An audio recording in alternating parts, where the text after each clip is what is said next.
My family ghosted me when my house burned down. An hour later, my sister posted photos in a lake house, captioned, "Life is too short for drama." Sup Reddit. This is a long one, but trust me, it gets wild. Happened over the past year and just got the final update that makes it all make sense. Here's what went down. So picture this. It's a Tuesday night, I'm 47 male, watching some Netflix crap with my wife and kid when we hear this crackling sound coming from the garage. Not like popcorn crackling, more like, I don't know, bones breaking. My wife looks at me with that, "What the heck was that?" expression, and I'm already moving toward the sound. I open the door to the garage and it's like opening an oven. A wall of heat hits me, smoke rolling out like something from a movie. The whole back wall is just gone. Orange flames eating through everything I'd spent years building. My workbench, my tools, boxes of Christmas decorations, my kids' old bikes, all of it turning into ash. Get out now. I'm yelling at my wife, grabbing our 7-year-old who's still asking what's happening. She's already on the phone with 911, dragging him toward the front door. I stayed behind for maybe 30 seconds, scanning rooms like I could somehow teleport our entire life to safety. You know that moment when your brain short circuits and you think you can save a couch from a house fire? Yeah, that was me. By the time I made it outside, the garage roof was collapsing. We're standing across the street with half the neighborhood, watching firefighters blast water at what used to be my home office. The garage shared a wall with my office. Computer, files, photo albums, everything. Gone. My son's asking where his PlayStation went. My wife's just holding him, not saying anything. Because what do you say? But here's where my brain kicked into damage control mode. While everyone else was watching the show, I started documenting everything with my phone. Video of the flames, photos of the damage, timestamps on everything. Insurance companies are sharks, and sharks smell blood in the water from a mile away. The fire chief came over while I was filming the collapsed garage. "Sorry for your loss, man. Any idea how it started?" "The electrical panel was old," I said. "Been meaning to upgrade it." Truth was, I'd been planning to replace that panel for 2 years. Had an estimate scheduled for next week, actually. Just kept putting it off because, life. Now I was paying for procrastination with everything I owned. That's when I pulled out my phone and did what any normal person would do. Texted the family group chat. You know the one. Me, mom, dad, my brother Theo, my sister Amanda. Same chat where we coordinate holidays and birthday plans. I kept it simple. House fire. We're all safe but lost everything in the garage and office. Pretty shaken up. Hit send. Waited for the immediate responses. The phone calls. Basic human decency, right? Nothing. Read receipts showed up one by one. Everyone saw it. Nobody responded. But here's the kicker. While we're getting shuttled to some Red Cross emergency shelter, I get a notification that Theo posted an Instagram story. Then Amanda. Then another from Theo. I'm sitting on a cot in a high school gym that smells like industrial disinfectant, watching my kid try to sleep on a scratchy blanket, and my family's blowing up social media like it's New Year's Eve. Then I made the mistake of opening Instagram. First post on my feed, Theo. Not just any post. A full carousel of professional-looking photos. Him, my parents, Amanda, all at some lake house I'd never seen before. Matching lake life tank tops, fancy drinks, my dad on a damn jet ski. Posted 6 hours after my text about losing everything. Caption. Nothing beats family time. When you find your people, you know it. Number lake house, number family first. But wait, it gets better. Amanda's story from the same night. Video of her partying with some guy I don't recognize. Caption, "Life's too short for drama." Surrounding myself with positive vibes only. I showed my wife the phone. She looked at it for maybe 3 seconds, handed it back, and said, "Well, that tells us everything we need to know, doesn't it?" Then my phone buzzed. Theo had tagged me in his post. Not to check if I was okay, to show off that I wasn't invited. The Red Cross volunteer came by with a clipboard. "We need to know how long you'll be staying," she said. "And if you have family we should contact." I looked at my phone, then at Theo's lake house photos, then back at the volunteer. "No family," I said. "Just us." 3 days in that shelter. 3 days of sleeping on cots that felt like they were made from cardboard and eating whatever donated food showed up. FEMA came through with their paperwork and their "we're here to help" speeches. The Red Cross volunteers were solid, brought my kid coloring books, and actually gave a damn. You know who else showed up? My wife's parents. Drove down from Bakersfield without being asked. Didn't call first, didn't wait for permission. Just appeared with a U-Haul full of basics and started handling business. Her dad slipped me a prepaid Visa with $2,000 on it and said, This isn't charity. This is what family does. But the first person to show up, my buddy Alan, didn't even call. Just rolled up to the shelter at 6 a.m. the next morning with his pickup truck full of stuff I actually needed. Work boots in my size, a toolbox, a cooler full of energy drinks, and gas station burritos. Figured you'd need to get back to work fast, he said, dropping the tailgate. Also brought this. Pulled out a baseball bat. In case any of those insurance adjusters get cute with you. The toolbox was his spare. Craftsman tools, the good stuff. Don't even think about paying me back, he said when I started to protest. Just don't lose my socket set. He'd also brought a prepaid phone and charger. Keep this as backup. Insurance companies love to claim they couldn't reach you when it's time to cut checks. That's Alan. Shows up with solutions and mild threats of violence. Meanwhile, my family's group chat stayed radio silent. Not a single word. While Theo kept posting Instagram stories from their lake weekend, Day 3, he posts a video of them all laughing around a fire pit. Caption: sometimes you gotta disconnect from toxic people to reconnect with your real family. Toxic people. While I'm sleeping in a disaster shelter. But the real punch in the gut came when my neighbor Randy stopped by the shelter. Hey man, weird question, but did you guys plan this lake trip before the fire? Your brother called me yesterday asking if I could keep an eye on your place while you were out of town. Seemed confused when I told him about the fire trucks. Theo had called my neighbor. Thought we were faking the fire to get out of some family obligation. When Randy told him the house actually burned down, Theo said, "Oh, well, stuff happens, I guess." Alan was there when Randy told me this. I watched his jaw clench. Your brother called to ask your neighbor to watch your house while it was still smoking? Apparently. Jesus Christ, Martin. I've met some cold jerks in the army, but that's next level. My wife's family helped us find a temporary apartment. Nothing fancy. 2-bedroom place in a complex that smells like cigarettes and broken dreams.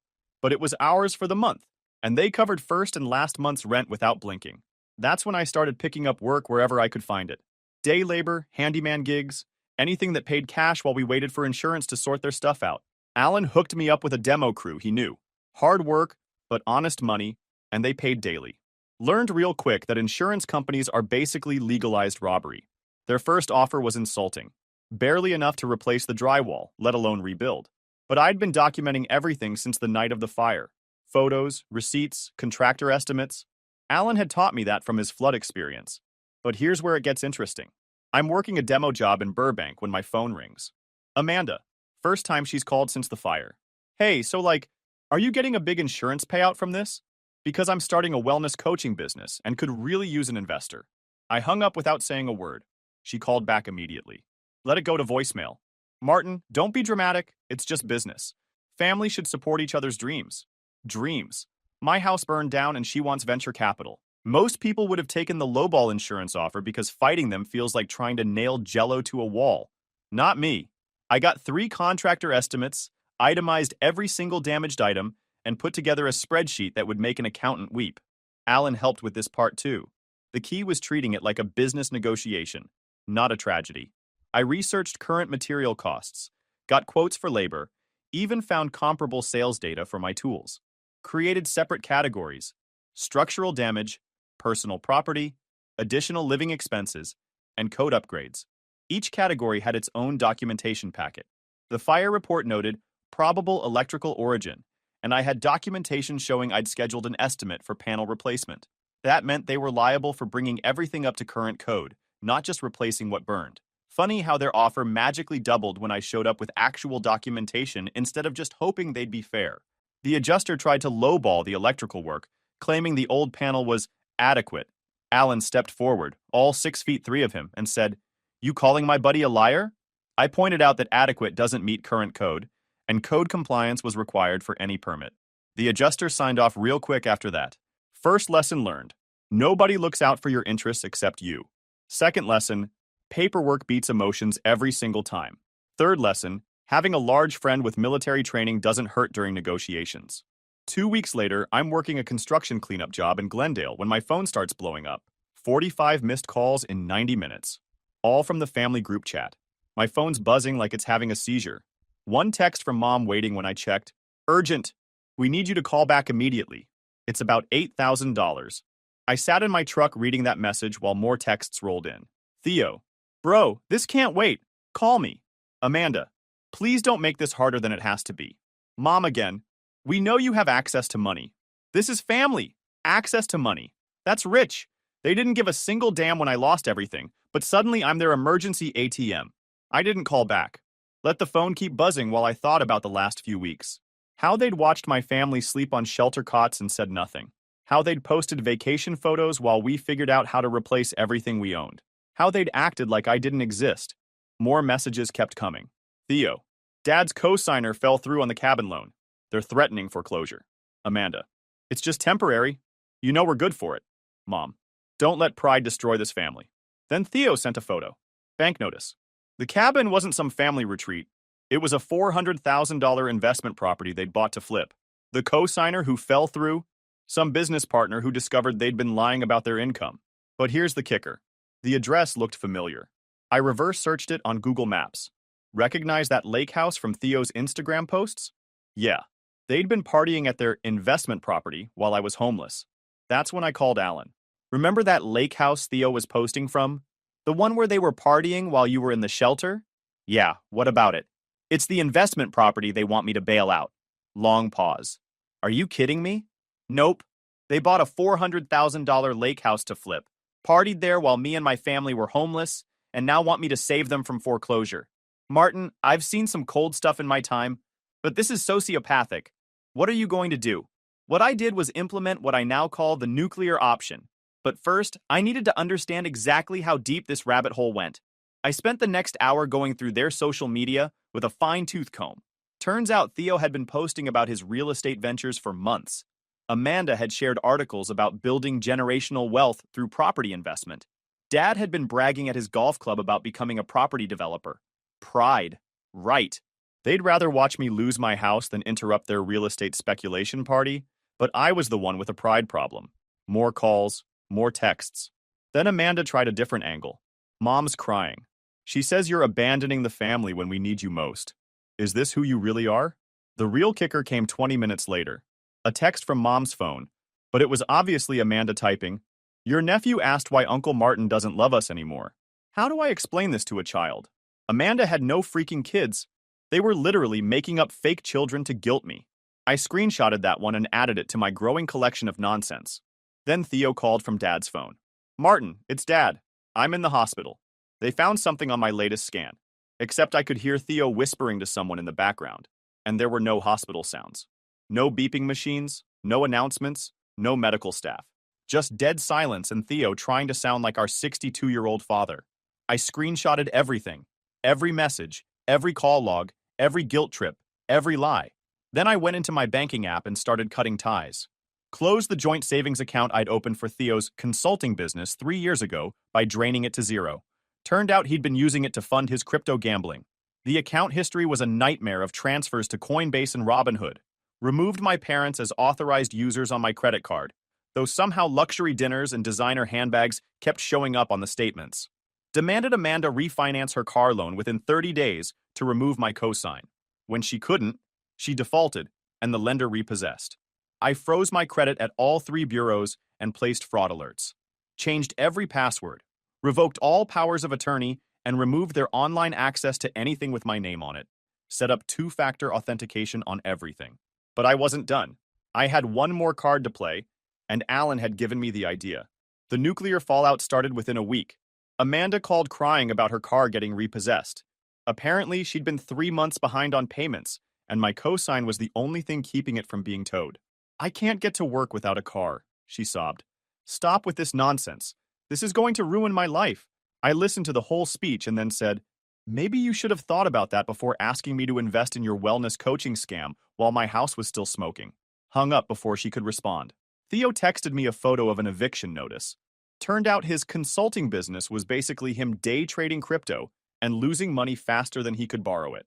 Without access to our joint account, he couldn't make rent. 20 years of brotherhood and this is how you treat me? He wrote.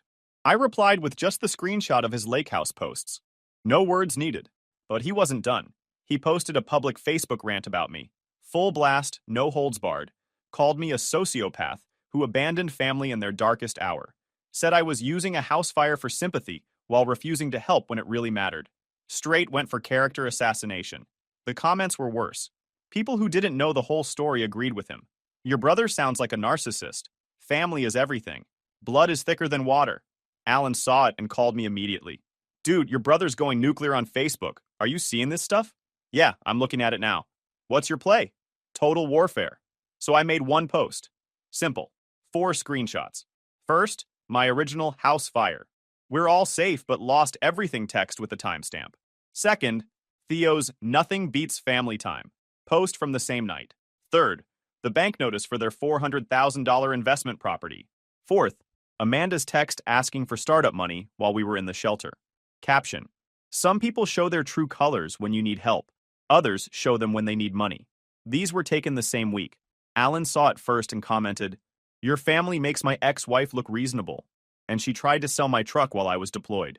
Comments started rolling in fast. Holy crap, dude. That's cold as ice. Your family is garbage. This is insane. Sue them for defamation. Theo deleted his post within 2 hours and blocked me on everything. But the screenshots had already been shared dozens of times. Then Mom called. First time I'd heard her voice since before the fire. Except she wasn't calling to apologize. She was pissed off. "How dare you air our private business on social media," she said. "You're destroying this family's reputation over money." "What family?" I asked. "The one that partied at their investment property while my kids slept on a cot? That family? We didn't know how bad it was." "BS. You chose not to know. There's a difference." Long pause. Then she played her ace card. "Your father is sick. Has been for months. That's why we needed the money. But you were too selfish to ask why." Click. She hung up. But I wasn't done digging. Quick pause, fellas. YouTube just dropped this new hype feature. If you're hooked on this story, smash that hype button. It tells YouTube this video deserves to blow up, and it keeps even crazier stories coming your way. Thanks so much for your support. All right, back to the drama. Spent the next hour going through old photos on social media. Found something interesting. Dad at a charity golf tournament 3 weeks ago, looking healthy as a horse. Posted by the country club with a caption about his hole-in-one. Another photo from 2 weeks back at some barbecue, holding a drink and laughing. Either he was faking sick, or he was faking healthy for social media. Either way, someone was lying. Alan came over that night with dinner and helped me piece together the timeline. Your parents are either pathological liars or master manipulators, he said. Possibly both. Probably both. So what's next? I'm going to find out exactly how deep this goes. We moved in with my wife's parents temporarily.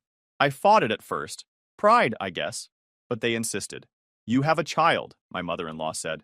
You don't have the luxury of being stubborn. First time in years, someone was actually happy to have us around. My father-in-law and I started building a treehouse for my son that first weekend.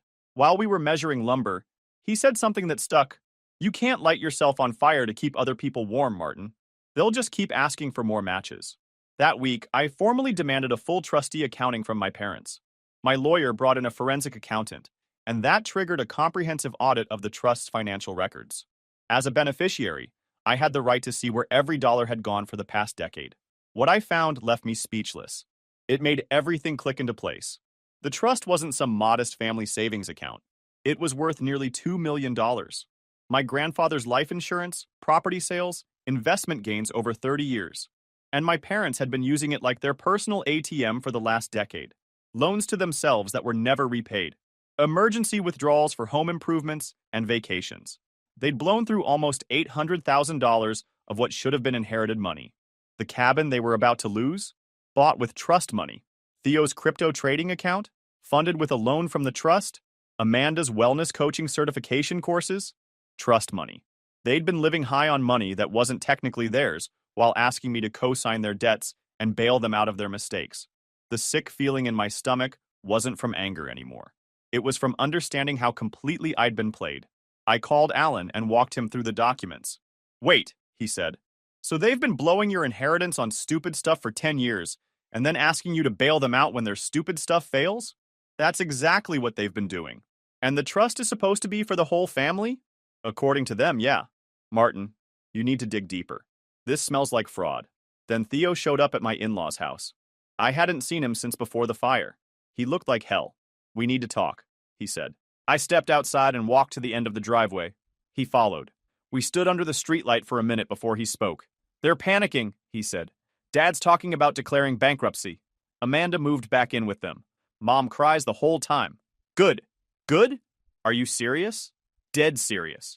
Look, I was supposed to come that night. When the fire happened. Long pause. I was already in my car, about to drive over. Dad called me, told me not to go. Said you were probably exaggerating, looking for sympathy money again. Again? He thinks every time something bad happens to you, it's some scheme to get money from the family. The transmission that went out on your truck 2 years ago? He was convinced you sabotaged it. Your son's broken arm? Thought you let it happen so we'd pay the medical bills. That stopped me cold. They'd been thinking I was running insurance scams and manipulation games for years. Every legitimate crisis in my life, they'd assumed was fake. I didn't fight him on it, Theo continued. I should have. I knew it was real, but I turned around anyway. Then he hit me with something I wasn't expecting. I moved out last week. Got my own place. I'm done with them too. You didn't change, Martin. You just stopped letting them use you. He pulled a folded envelope from his jacket. Mom wanted me to give you this. Said it would explain everything. He set it on the ground between us when I didn't take it. If you ever want to grab dinner and talk, really talk, I'm around. Then he walked off without waiting for an answer. But before he got to his car, he turned back. Martin, they've been lying about a lot more than you think. The trust documents? You should have them audited. I opened the envelope later that night. It wasn't an apology letter. It was worse. 3 medical bills with Dad's name on them. Oncology clinic. Radiation therapy. Some specialist I'd never heard of. Total costs in the 6 figures. At the bottom, Mom had written, "This is why we needed the money." He didn't want you to know, but something didn't add up. The dates on the bills were recent, but I'd seen Dad at that golf tournament just weeks ago. Plus, if he had cancer and needed expensive treatment, wouldn't insurance cover most of it? Then I remembered something. I was still listed as a backup contact on Dad's insurance through his work. Logged into the portal and pulled up his explanation of benefit statements from the past year. Every single medical visit was documented there. Treatment ended 2 years ago. Clean bill of health. The recent bills? All for routine follow-up scans and consultations. Completely covered by insurance. Out-of-pocket cost. Less than $500 total. But then I found something else. A post Dad had made on Facebook 6 months ago about being cancer-free for 2 years and feeling blessed. Complete with photos from his celebration dinner. Tagged location, that expensive steakhouse downtown.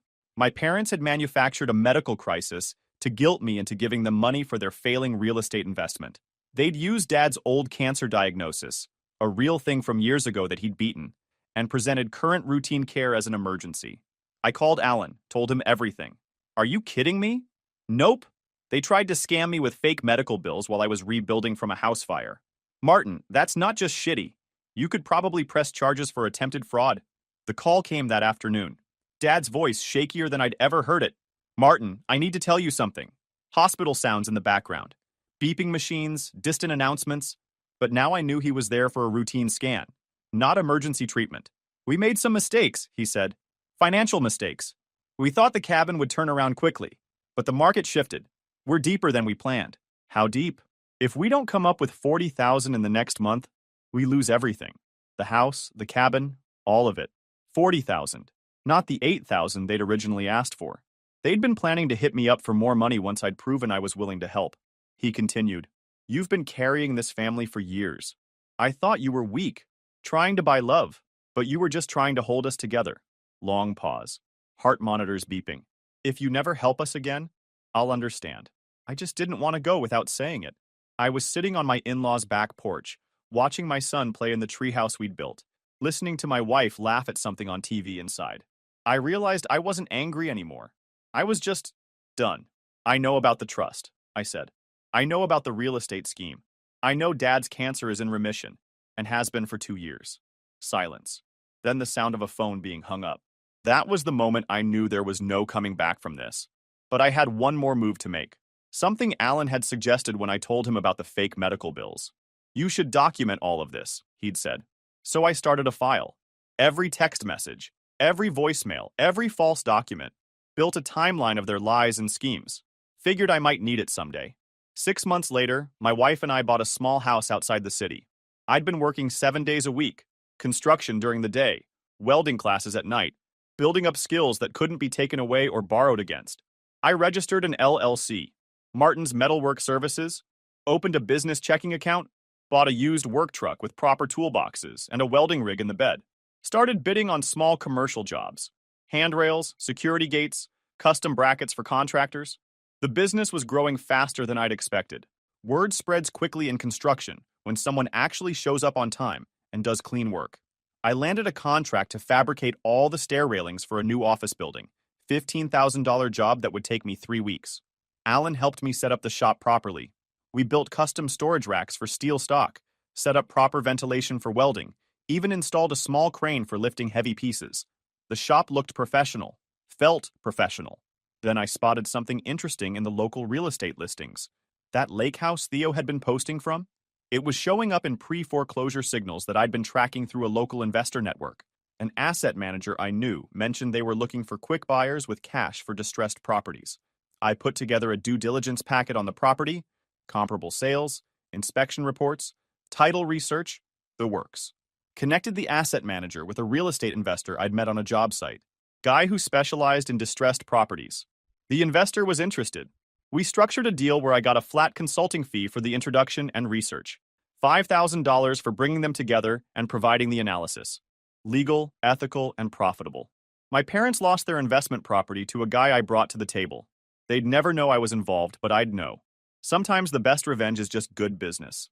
We broke ground on an addition to our new house that spring.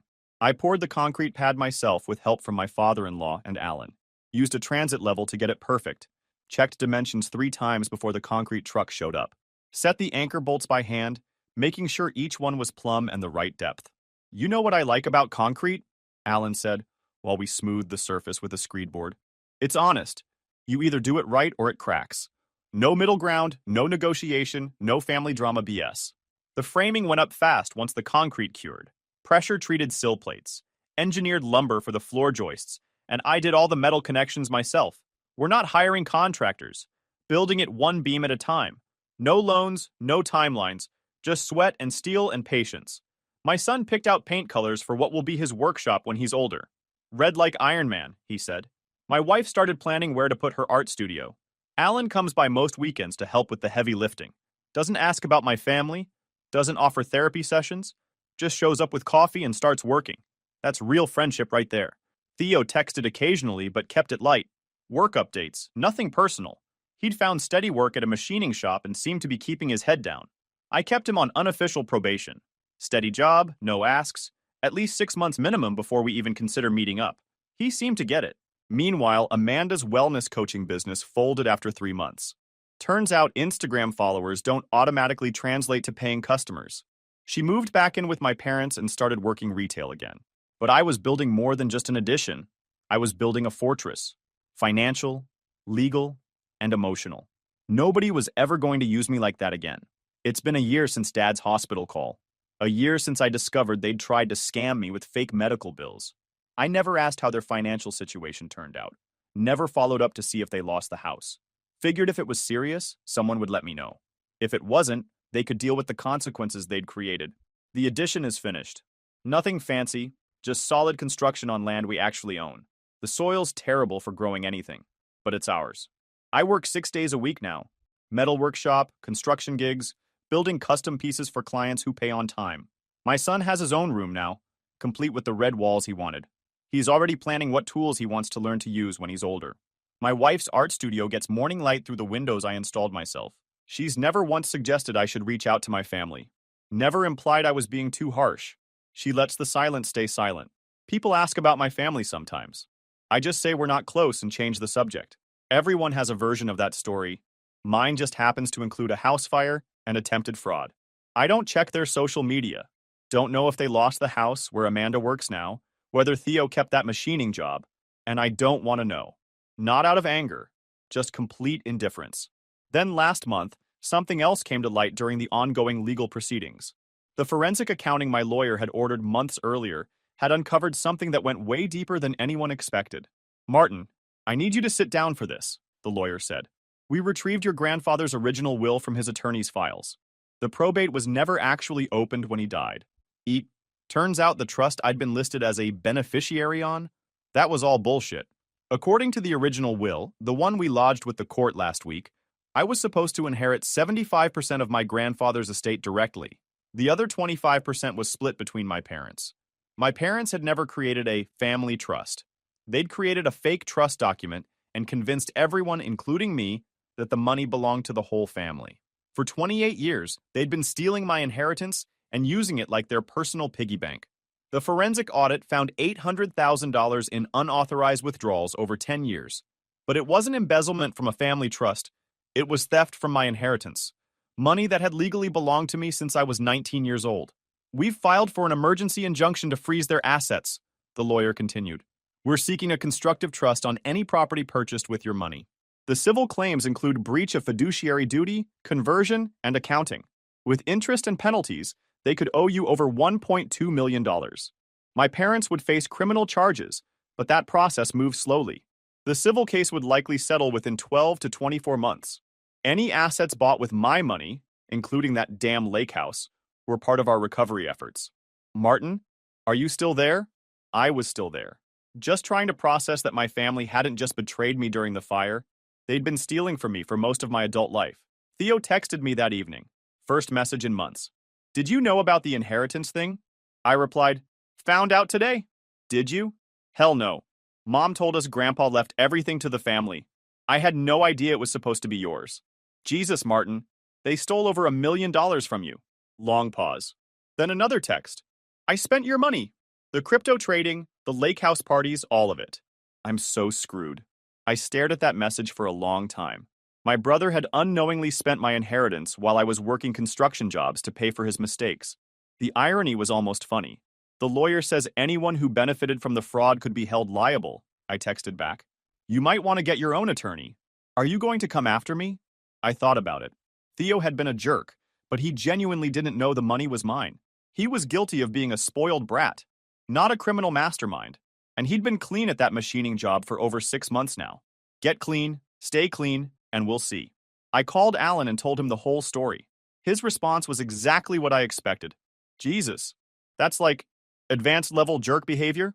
I'm actually impressed. Long pause. Then, you buying a boat with the settlement money? Probably a bigger workshop. Maybe some land outside the city where I can really expand the business. Good choice. Boats are just holes in the water you throw money into. Speaking of which, you want me to drive by their house and flip them off for you? I've got nothing planned this weekend. That's Alan. The lawyer called back 3 days later with an update. The criminal investigation is moving fast. Your parents hired some cut-rate attorney who's basically telling them to plea bargain. They're looking at felony theft charges, and the prosecutor wants to make an example. What about the civil case? We'll probably settle. They'll lose everything. The house, any remaining assets, retirement accounts.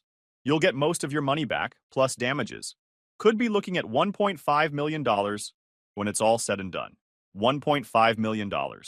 From nothing to well off, because my family tried to scam me during the worst week of my life. Here's what I learned that I wish someone had told me years ago. Sometimes the people stealing from you are the same ones convincing you that you owe them something. They'd spent 28 years making me feel guilty for not giving them more money. Money that was already mine to begin with. The house fire didn't just burn down my garage. It burned away the illusion that I owed these people anything. Turns out they owed me everything.